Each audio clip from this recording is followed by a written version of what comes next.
If I had to describe myself in 3 words, one would definitely be creative, different, and I guess the third one would be genuine. So, the sound of my music, I feel like is the hardest thing for me to do because I have influences from different types of music. Some can sound very R&B-ish, some can sound very alternative. I like adding like theater to my music also. I just like having fun with my music and creating whatever vibe I feel. So yeah, some of my musical influences were Lauryn Hill, that whole 90s era in general. I'm heavily influenced with 90s music. Erykah Badu, Whitney, Christina Aguilera, her voice is freaking amazing. Do what people tell you, but don't do what people tell you. Take constructive criticism and keep finding yourself, your sound, your style, and don't let people discourage you because your sound or your style is something that people are not used to or haven't seen yet, and just keep going.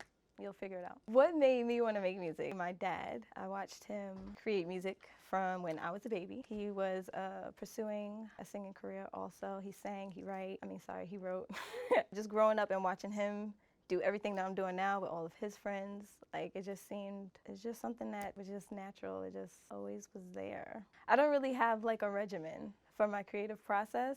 For example, I'm balancing a lot of different things from like work, my kids, and just me time. When I get time to write music, it really just depends on my energy for that moment. So if I want to be relaxed, I might light some candles, might play with some lights because I have different like disco type lights or whatever in my room. It could be like that, or I might just blast music in the living room with the kids and jump around and like have a good time and just start trying to freestyle because I can't really freestyle. And then sometimes a song will just formulate out of just playing around. So it really just depends. Well, I joined AMH through a good friend of mine that I used to work with at JCPenney. He actually introduced me to John Q. That was actually Marcus.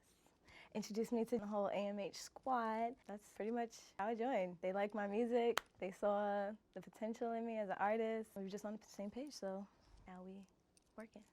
The AMH culture to me is I feel like the name describes itself. Like all my homies, we are literally, the vibe is very homey-ish. We're all a bunch of like-minded, creative individuals that have a vision, what we would like to see in our future, musically, through entertainment. I feel like it's very eclectic, fresh.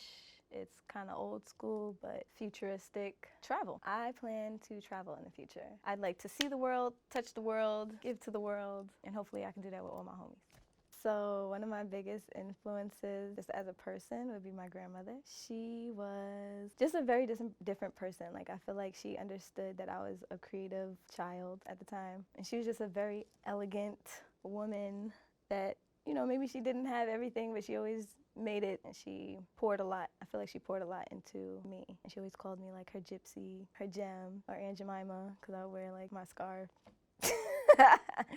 But yeah, my name is Brittany Bae. You can follow me at I'm Brittany Bae on Instagram, Twitter, Facebook, Snapchat. Follow me. I don't really have like, I'm not really that cool, you guys. So, peace.